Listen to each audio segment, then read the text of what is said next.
शारदां देवीं रामकृष्णं जगद्गुरुं पादपद्मे तयोः श्रित्वा प्रणमामि मुहुर्मुहुः।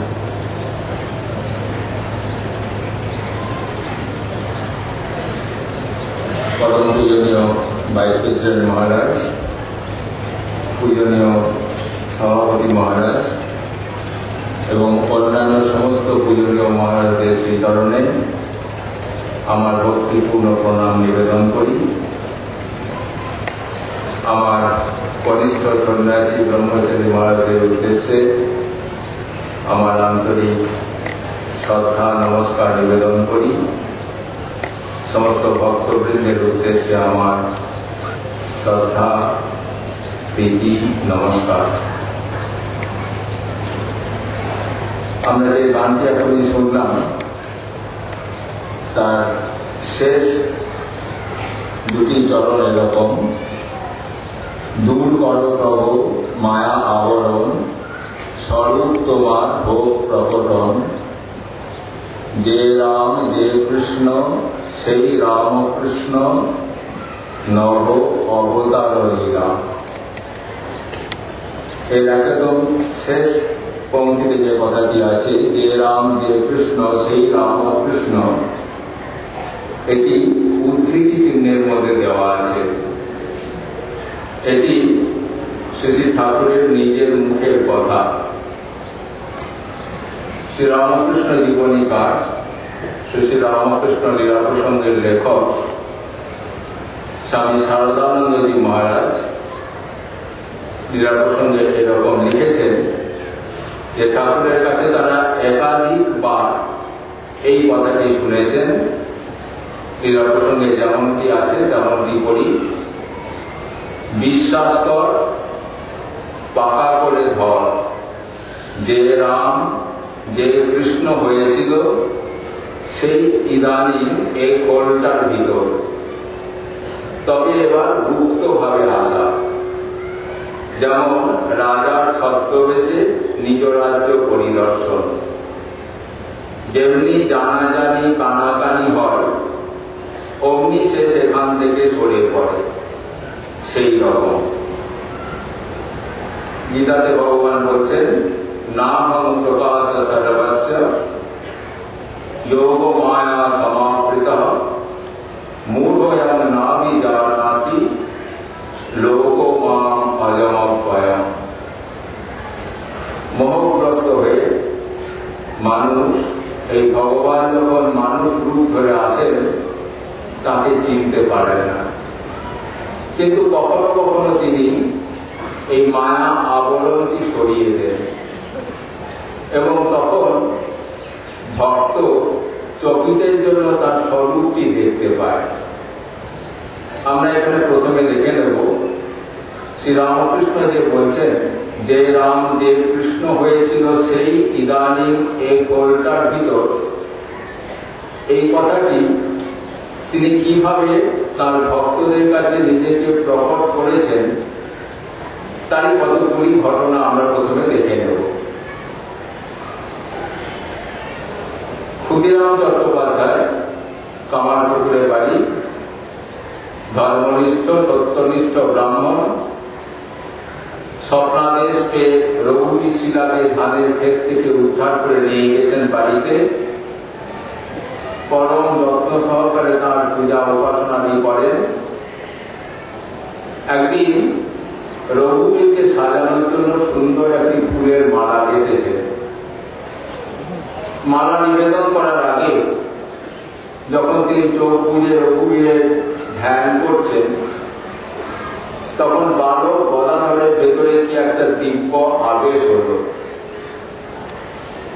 সে সেখানে গিয়ে পূজার জায়গায় বাবার কাছে গিয়ে সেই মালাটি যেটি রঘুবীরের জন্য প্রস্তুত করা হয়েছে সেইটি গলায় ভরে নিয়ে বাবাকে খেলা দিয়ে বলছেন যে, দেখো দেখো রঘুবীরের মালা পড়েছি, আমাকে কেমন লাগছে দেখো। বাল্যাবস্থায় তার প্রথম প্রকাশ, যিনি অযোধ্যাপতি দশরথ নন্দন হয়ে জন্মেছিলেন ত্রেতা যুগে, চৈত্র শুক্লা নবমী তিথিতে তিনি আবার এবারে ক্ষুদিরাম তনয় হয়ে জন্মেছেন ফাল্গুন শুক্লা দ্বিতীয়া তিথিতে। আর একটি ঘটনা, ভৈরবী ব্রাহ্মণী আদেশ পেয়েছেন তাকে 3 জনকে পথ নির্দেশ করতে হবে, সাধন পথের নির্দেশনা দিয়ে তাদেরকে এগিয়ে নিয়ে যেতে হবে। 2 জনের সঙ্গে তার দেখা হয়ে গেছে। জেনেছেন 3য় জন গঙ্গা তীরে কোথাও আছেন। খুঁজতে খুঁজতে হাজির হয়েছেন দক্ষিণেশ্বরে। তখন সকালবেলা বকুলতলা ঘাটে নৌকা থেকে নেমেছেন, নীল পদবিক্ষেপে গঙ্গার ধারে যে প্রশস্ত জায়গাটি আছে সেখানে গিয়ে বসেছেন। ঠাকুর তখন ফুল তুলছিলেন। ভৈরবীকে দেখে তার কিরকম একটি মনের ভাব উঠল। তিনি ঘরে গিয়ে হৃদয়কে বললেন, যাক ভৈরবী এসে বসে আছে, ডেকে নিয়ে আসছে আমার কাছে। হৃদয় অবাক হয়েছে, মামার এখানে ব্যবহার তিনি কখনো দেখেননি। বললেন, প্রথম কথা তিনি মেয়ে মানুষ, অচেনা, তিনি এখানে আসবেন কেন? আমি বা তাকে গিয়ে কি করবো? ঠাকুর বললেন, তুই গিয়ে বলবি আমার নাম করে আমি তাকে ডেকেছি। হৃদয় এলেন, বললেন। ভৈরবী দ্বিতীয় কোনো প্রশ্ন না করে হৃদয়ের পেছনে পেছনে ঠাকুরের ঘরে এসে হাজির। ঠাকুর মায়ের কাছে ছেলে যেমন কাছাকাছি বসে তার সমস্ত অন্তরের কথা নিবেদন করে, ঠাকুর তার সমস্ত অন্তরের কথা নিবেদন করছেন। সাধন কালে তার কি কি উপলব্ধি হয়েছে, তার কি কি শারীরিক উপসর্গ দেখা যাচ্ছে, তার জন্য লোকেরা তার সম্বন্ধে কি ভাবছে, এই যাবতীয় কথা মায়ের কাছে ছেলে যেমন নিঃসংকোচে বলে সেরকম নিঃসংকোচে বলছেন। কথা বলতে বলতে অনেক সময় হয়ে গেছে। ভৈরবীকে একটু জল খাওয়ানোর জন্য প্রসাদী ফল মিষ্টি আনার ব্যবস্থা করতে বলেন ঠাকুর। হৃদয় নিয়ে এলেন, ভৈরবীকে ফল মিষ্টি দেওয়া হলো। ভৈরবী বসে আছেন দেখে ঠাকুর বুঝলেন তার অভিপ্রায় তিনি সন্তানবর, সন্তানকে না খাইয়ে তিনি খেতে পারেন না, তাই তিনি অগ্রভাগ গ্রহণ করলেন। ভৈরবী তারপর সেটি খেলেন। খাওয়ার পর তার গলায় ঝুলছিল যে রঘুবীর শিলা, যেটি তিনি সবসময় গলাতে একটি ঘড়িতে ঝুলিয়ে নিয়ে যেতেন। সেই রঘুবীর শিলার ভোগের ব্যবস্থা করতে হবে গলায়। তাকে ঠাকুর বাড়ি থেকে ভোগের যাবতীয় উপকরণ এনে দেওয়া হলো। পঞ্চবটিতে তিনি গিয়ে রান্না করলেন। রান্না বান্না করে যখন রঘুবীরকে ভোগ নিবেদন করছেন, ধ্যানস্থ হয়েছেন। এদিকে ঠাকুর কিরকম একটু ভাবাবেশে আবিষ্ট হয়েছেন। তিনি তখন আর নিজেতে নিজে নেই, কি এক অদৃশ্য আকর্ষণে ভৈরবীর কাছে এসে হাজির। রঘুবীরকে যে ভোজ্য দেওয়া হয়েছে সেই ভোজ্য খেতে আরম্ভ করেছেন। ভৈরবীও এদিকে ধ্যান তার গভীর থেকে গভীরতর পর্যায়ে গেছে। তারও কিছু অদ্ভুত একটি দর্শন হচ্ছে। সেই দর্শনে তিনি বিমোহিত হয়েছেন। আনন্দাশ্রু ঝরে পড়ছে তার দু চোখ থেকে। যখন বাহ্য জ্ঞান ফিরল, চোখ খুলে দেখলেন ঠাকুর তখন রঘুবীরের দেওয়া নৈবেদ্যাদি, রঘুবীরের জন্য নিবেদিত নৈবেদ্যাদি ঠাকুর গ্রহণ করছেন। ঠাকুরের যখন হুঁশ হলো, ভৈরবীর দিকে তাকিয়ে একটু অপরাধীর মতো বললেন, কি জানি বাবু, কেন যে এরকম কাণ্ড করে বসি? ভৈরবী বললেন, না বাবা, তুমি ঠিকই করেছ। আমি যা দেখেছি ধ্যানকালে তারই বাইরের প্রকাশ এটি মাত্র। বুঝলেন ভৈরবী এতদিন যে রঘুবীর শিলাকে তিনি পূজা করেছেন, যাকে প্রাণ ফেলে ভালোবেসেছেন, তিনি আজ তাঁরই সামনে হাজির হয়েছেন, সশরীরে তাঁর দেওয়া নৈবেদ্য গ্রহণ করেছেন। অতএব সেই রঘুবীর শিলা রাখার আর কোনো তাৎপর্য তার নেই। তাকে যখন তিনি সশরীরে পেয়েছেন, এই শিলাকে তিনি গঙ্গাগর্ভে বিসর্জন করলেন আনন্দাশ্রু মোচন করতে করতে। তৃতীয় ঘটনা, নিস্তারিণী দেবী ঠাকুরের ভক্ত, তিনি একদিন ঠাকুরের কাছে এসেছেন। ঠাকুর তখন বিব্রত অবস্থায় আছেন। কতগুলি বিড়াল ছানা তার ঘরে আশ্রয় নিয়েছে, সেগুলিকে না পারেন তাড়িয়ে দিতে, না পারেন ঘরে রাখতে। ঘরে রাখলে তাকে নিত্য খেতে দিতে হবে, তার নিজেরই কোনো হুঁশ থাকে না, কোথায় দিন যায় কোথায় রাত যায়, মাঝে মাঝে এরকম অবস্থা হয়ে যায়, সেই ছানাগুলি না খেয়ে থাকতে হবে। এই ভেবে ঠাকুর তখন বিব্রত। নিস্তারিণী দেবীকে দেখে ঠাকুর যেন একটা আশ্বাস পেলেন। তিনি তাকে বললেন যে তুমি এই বিড়াল ছানাগুলি নিয়ে যাবে। তিনিও সানন্দে গ্রহণ করলেন। ঠাকুর তার এই বিব্রত ভাব থেকে মুক্ত হওয়ার জন্য তাকে আশীর্বাদ করলেন প্রাণ ভরে, বললেন তোমার ইষ্ট দর্শন হোক। এর কিছুদিন পরের ঘটনা, নিস্তারিণী দেবী তার ইষ্ট দেবতা শ্রীরামচন্দ্রের নাম জপ এবং তার রূপ ধ্যানের পর যখন জপ সমর্পণ করে তাকে প্রণাম করছেন, দেখেন শ্রীরামকৃষ্ণদেব তার সামনে দাঁড়িয়ে আছেন। বুঝলেন যিনি শ্রীরামচন্দ্র তিনি এবার রামকৃষ্ণ রূপে এসেছেন তার পূজা নেবার জন্য। আরো একটি ঘটনা, এটি ঠাকুরের মহাসমাধির কয়েকদিন পরের ঘটনা, 1-2 মাস পরে হয়তো হবে ঘটনাটি। অযোধ্যায় এক রামায়ণ সাধু থাকতেন। তার উপাস্য দেবতা রামচন্দ্র। একদিন তিনি দৈব নির্দেশে জানলেন যে শ্রীরামচন্দ্র এবার পূর্ব দিকের কোন দেশে জন্মগ্রহণ করেছেন। সেই নির্দেশ পেয়ে তিনি অযোধ্যা থেকে রওনা হলেন। পূর্ব দেশ মানে হাঁটতে হাঁটতে এসেছেন। যখন বাংলায় ঢুকেছেন, জিজ্ঞাসা করেছেন এখানে কেউ মহাপুরুষ জন্মেছেন কিনা। এর তার কাছে জিজ্ঞাসা করতে করতে জেনেছেন দক্ষিণেশ্বরে একজন মহাপুরুষ আছেন রামকৃষ্ণ পরমহংস নামে। খুঁজতে খুঁজতে দক্ষিণেশ্বরে এসেছেন। এসে জিজ্ঞাসা করছে রামকৃষ্ণ পরমহংস কোথায় আছেন।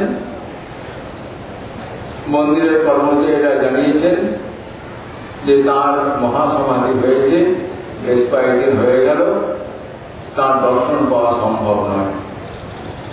রামলাল দাদা ঠাকুরের ব্যবহৃত জিনিসপত্র তাকে দেখালেন। সাধু কিন্তু যেই শুনলেন যে যার দর্শনের জন্য তিনি 1000 মাইল পথ হেঁটে এসেছেন, এত কষ্ট করে এত মাস ধরে, তিনি আর স্থূল শরীরে নাই, সাধু একেবারে বসে পড়লেন। তারপর সেখান থেকে পঞ্চবটিতে গিয়ে আশ্রয় নিলেন। 2-3 দিন এক নাগাড়ে তার খাওয়া নেই, স্নান নেই, বিশ্রাম নেই, শুধু একটি তার মুখে কথা, কেন তুমি আমাকে এখানে নিয়ে এলে। 2-3 দিন পর রামলাল দাদা দেখছেন সেই সাধুটি মুখ হাসিতে উজ্জ্বল। বলছেন কি হলো, এই 2-3 দিন তোমাকে এত মনমরা দেখছিলাম, আজকে তুমি এত যে আনন্দে বিভোর হয়ে গেছো। বলে তিনি এসেছিলেন, আমাকে তিনি ডাকলেন, গঙ্গায় নিয়ে গেলেন, তারপর আমাকে পায়েস খেতে দিয়েছিলেন। একটি মাটির পাত্র দেখিয়ে বললেন এই সেই পাত্র যাতে করে তিনি আমাকে পায়েস দিয়েছিলেন। রামলাল দাদা সেই পাত্রটি বহুদিন যত্ন করে রেখেছিলেন, তারপর সেটি কোথায় হারিয়ে গেছে। অদর্শনের পর ঠাকুর দেখালেন যিনি রামচন্দ্র রূপে এসেছিলেন তিনি আবার শ্রীরামকৃষ্ণ রূপে এবার জন্মগ্রহণ করেছেন। অন্যদিকে আসি, তিনি তার যে কৃষ্ণ রূপ, সেই রূপটিও ভক্তের সামনে তুলে ধরেছেন। ভক্তিয়া মাম অভিজানাতি গীতায় বলেছেন। অতএব সেই ভক্তি সহকারে যারা তাকে উপাসনা করেছেন, যারা তাকে দেখেছেন, তার কাছে তিনি সেইভাবেই ধরা দিয়েছেন। এই যথা মাম প্রপদ্যান্তে বলে গেছেন আগে। সেই জন্য প্রথমত আছে গৌরী মার কথায়। গৌরী মা ছোটবেলা থেকেই সন্ন্যাস নিয়েছেন। সন্ন্যাসিনী বেশে বহু দেশে ঘুরে বেরিয়েছেন।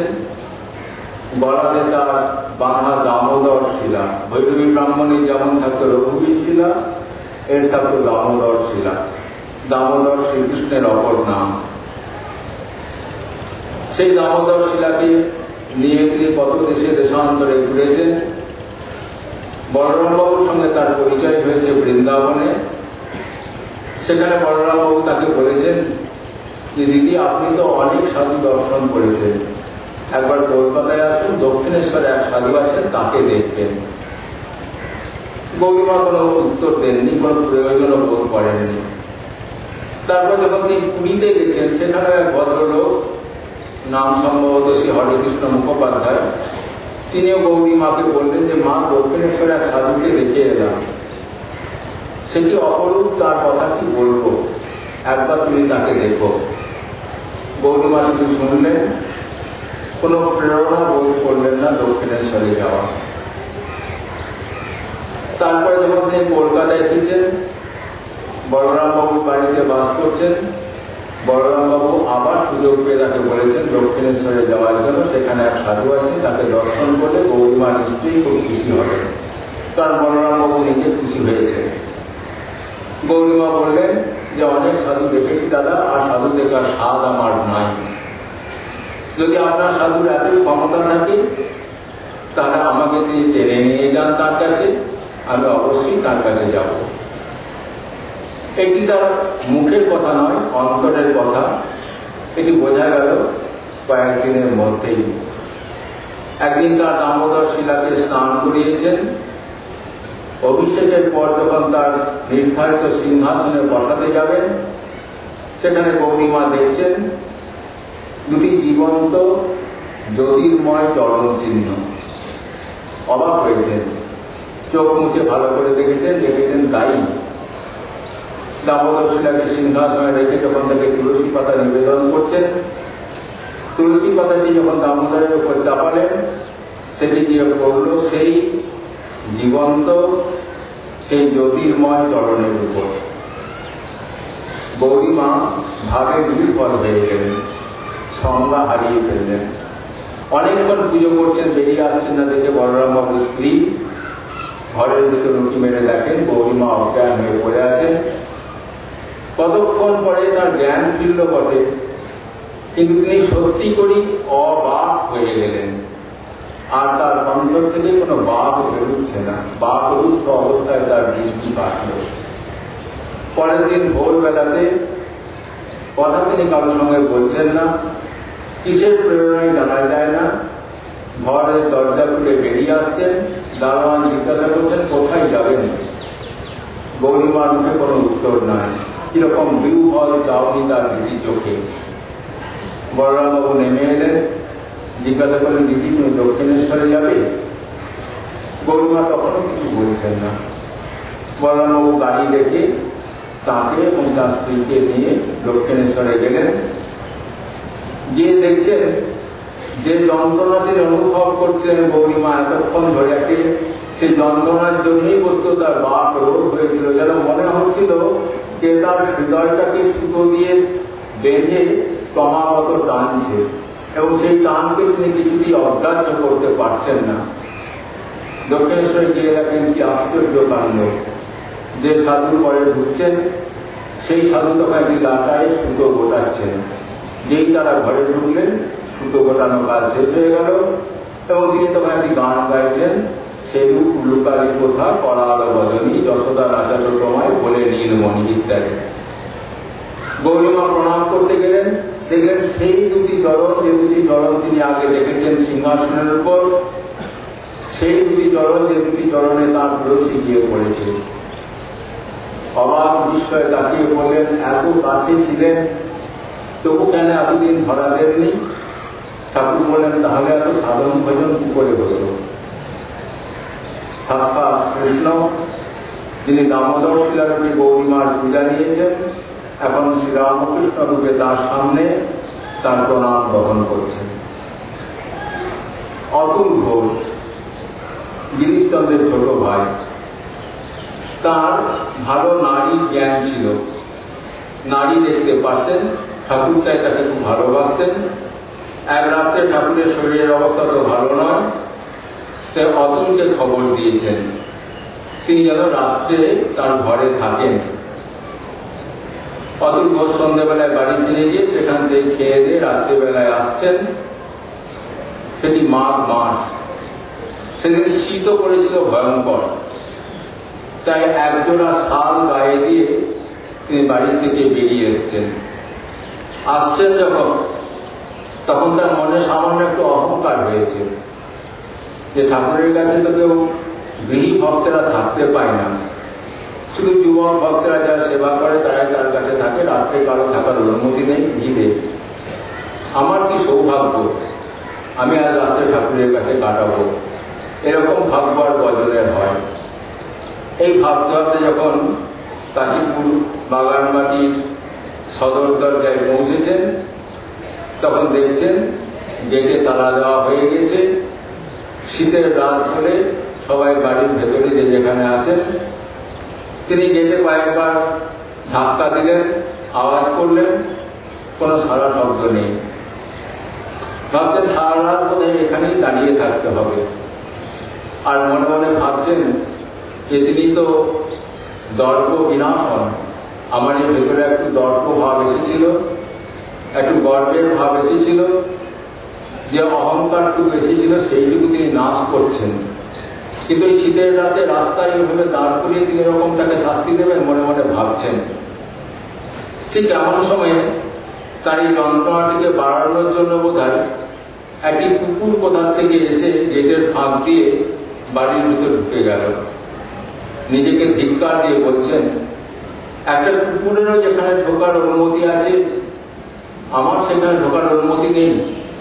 যখন এরকম ধিক্কার দিচ্ছেন নিজেকে, সেই সময় আর একবার দরজায় গেটে আঘাত করা মাত্র হঠাৎ কোথা থেকে বুড়ো গোপাল দাদা এসে গেট খুলে দিলেন, ভেতরে গেলেন।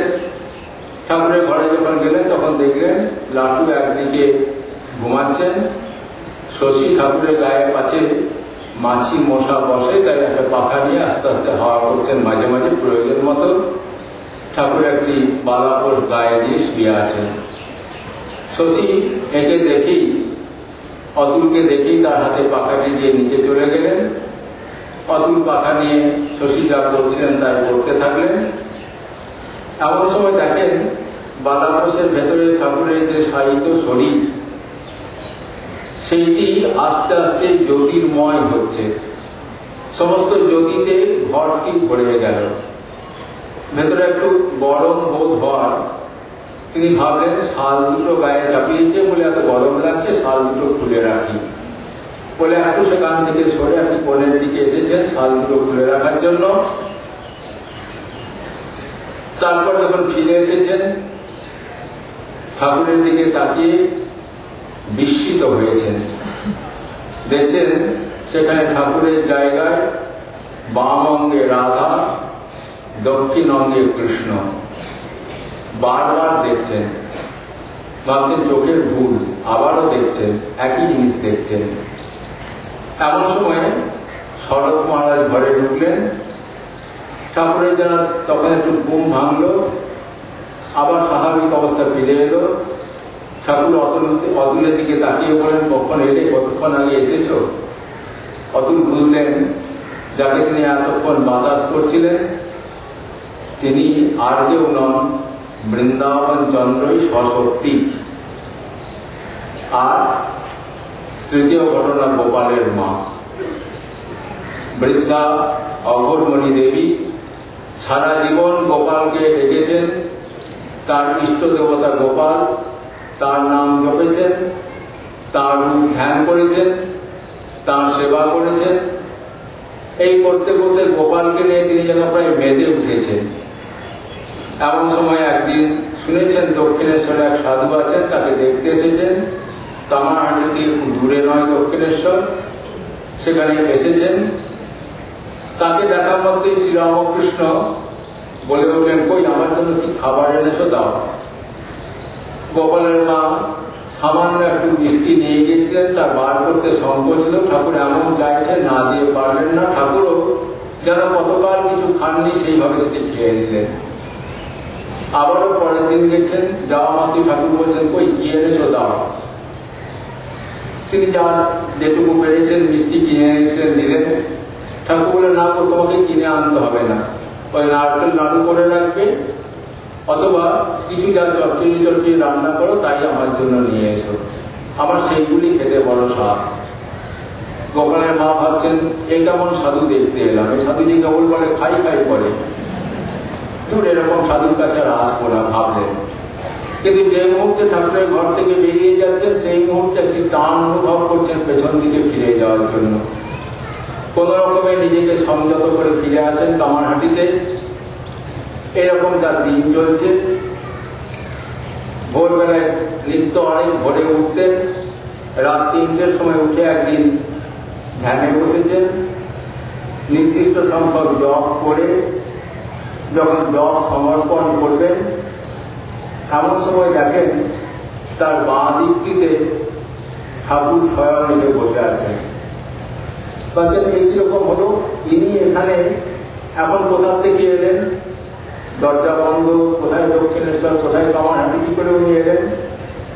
ভাবলেন সত্যি দেখছি তো, ভেবে তার বাঁ হাতটি বাড়িয়ে ঠাকুরের বাঁ হাতটি ধরলেন। ধরা মাত্র ঠাকুরের শরীরটি রূপান্তরিত হয়ে গেল একটি 10 মাসের গোপাল মূর্তিতে, একটি শিশু মূর্তিতে। সে গোপাল তাকে বলে, ননি দাও ননি দাও, খিদে পেয়েছি। বুঝলেন, যে সাধুর কাছে গেলে নিত্য তিনি চাইতেন খেতে, সেই সাধু আর কেউ নন, তারই ইষ্ট দেবতা গোপাল, শ্রীকৃষ্ণের বাল্য রূপ। তিনি তো আনন্দে বিরূপণ হয়ে গেলেন। গোপালকে কিছু খাইয়ে তাকে কোলে করে নিয়ে আসছেন তিনি। অন্য লোকে কেউ দেখতে পাচ্ছে না, তিনি দেখছেন তার বুকের উপর গোপালকে বসিয়েছেন, তার টুকটুকে পা দুখানি ঝুলছে, তাকে নিয়ে এসছেন। ঠাকুরের কাছে যখন পৌঁছেছেন, সে গোপাল কখনো ঠাকুরের শরীরে মিশিয়ে যাচ্ছেন, কখনো গোপালের মায়ের কাছে আসছেন। গোপালের মা বলছেন, আয় বাছা কাছে আয়, তো দুঃখিনী মায়ের কাছে আয়। বুঝলেন, সেই গোপালই এবার এসছেন শ্রীরামকৃষ্ণ রূপে। যে রাম, যে কৃষ্ণ, সেই এবার এই ফলটার ভিতরে আছে। ঠাকুর বললেন, বিশ্বাস কর, পাকা করে ধর, যে রাম যে কৃষ্ণ হয়েছিল সেই ইদানিং এই ফলটার ভিতর। তবে এবার গুপ্ত ভাবে আসা, যেমন রাজা ছদ্মবেশে নিজ রাজ্য পরিদর্শন, যেমনি জানাজানি কানাকানি হয়, অমনি সে সেখান থেকে সরে পড়ে, সেই রকম বস্তুত ঘটনাও ঘটল। তাই যখন কাশীপুরে আছেন, ঠাকুরের কথা অনেকে জেনেছেন, বহুজন নানা জায়গা থেকে আসছেন, অজানা লোক আসছেন। বুঝতে পারলেন এবার যাবার সময় হয়েছে। তাই 1886 সালে তিনি তার এই স্থূল মানব লীলাসিটি সংবরণ করলেন, কিন্তু তিনি থাকলেন ভক্ত হৃদয়ে নিত্য অধিষ্ঠিত হয়ে। সেই যে শ্রীরামকৃষ্ণ, যিনি ভক্তদের কাছে নিজ রূপ প্রকট করেছেন নানাভাবে, তার কাছে আজকের এই শুভ দিনে, তার শুভ জন্মতিথিতে আমাদের প্রার্থনা। 11ই মার্চ 1883 খ্রিস্টাব্দে ঠাকুর যখন সশরীরে আছেন, তখন সাক্ষাৎ তাকে নিয়ে ভক্তেরা যে জন্মোৎসব করেছিলেন, সেই 1883 11ই মার্চ ছিল ফাল্গুনী শুক্লা দ্বিতীয়া। সেই দিনটিতে ঠাকুর যখন গান গাইতে বললেন, ভগবান এবং তার বন্ধু কালীকৃষ্ণ গান করলেন, ঠাকুর সেই গানটি শুনতে শুনতে সমাধিস্থ হলেন। সেই গানেরই শেষ কয়েকটি চরণের মাধ্যমে আমাদের প্রার্থনা তাঁর শ্রীচরণে নিবেদন করে আমার বক্তব্যের উপসংহার টানব।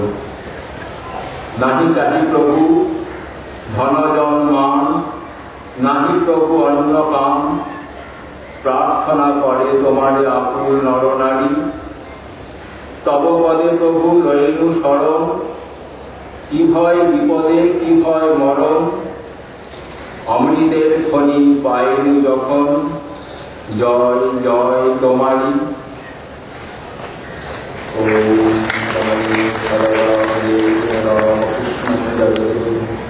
পাদপদ্মে